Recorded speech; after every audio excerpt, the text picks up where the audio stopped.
ninyi watu wa mlima mlimpa kura nyingi sana Bwana Ruto.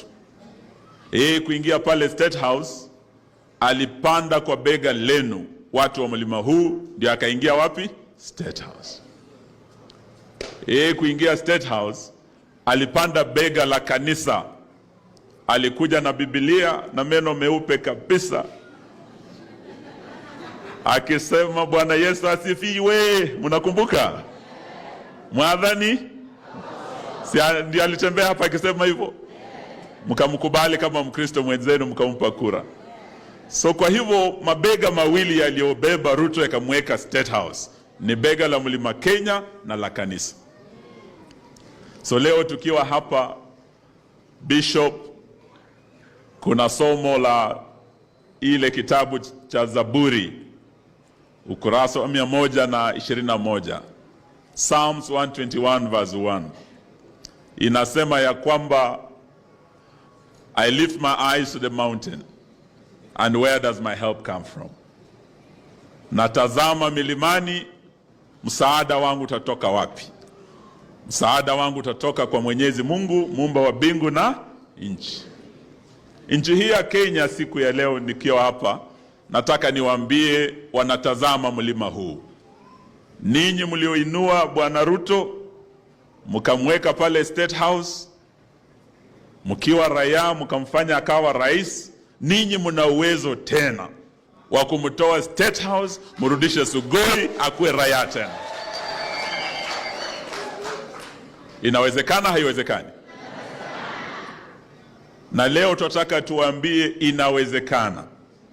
Wiki jana imewezekana kule Malawi. Watu wa Malawi wameona rais wao ameharibu uchumi, ufisadi mwingi, wizi mwingi, anaitwa Chakwera, wakasema Chakwera ni one term. Kule Botswana kuna rais anaitwa Masisi. Masisinomics failed the way Rutonomics has failed Kenyans. Wakasema Masisi ni one term. Ghana wakasema ni one term. Nigeria wakasema ni one term. Liberia wakasema ni one. Hivi sasa tukikaa hapa, hivi punde tumepata habari kutoka nchi ya Seychelles ya kwamba hata huko Seychelles wameamua yule rais wao, sijui anaitwa Vei, wamesema ni one. As we speak, Seychelles have sent home the president. Wamesema arudi akue raia, sababu he failed them. Nasikia kilio cha Mwea. Hapa ni watu wa mchele, watu wa mpunga. Mimi nikiwa waziri wa maji, kama kuna pahala rais alikuwa ananisukuma sana, Rais Uhuru Kenyatta, ilikuwa ni mlima huu. Wakati tumekuja hapa tulikuwa mawaziri wawili, waziri James Macharia kutoka Murang'a, waziri wa barabara, na waziri wa Malwa wa maji na irrigation. Sisi ndio tulisukumwa sana mlima huu. Tulikamp hapa kujenga dam hii ya Thipa Dam, tukajenga dam ya Theta Dam, tukajenga dam ile ya Karimenu Dam, na kule Ukambani Twake Dam.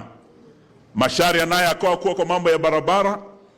Ile kazi Kibaki ilianzisha na Kalonzo, Thika Road, hii dual carriageway kutoka Keno hadi kule Sagana, Macharia alikamp hapa, tukafanya hiyo kazi.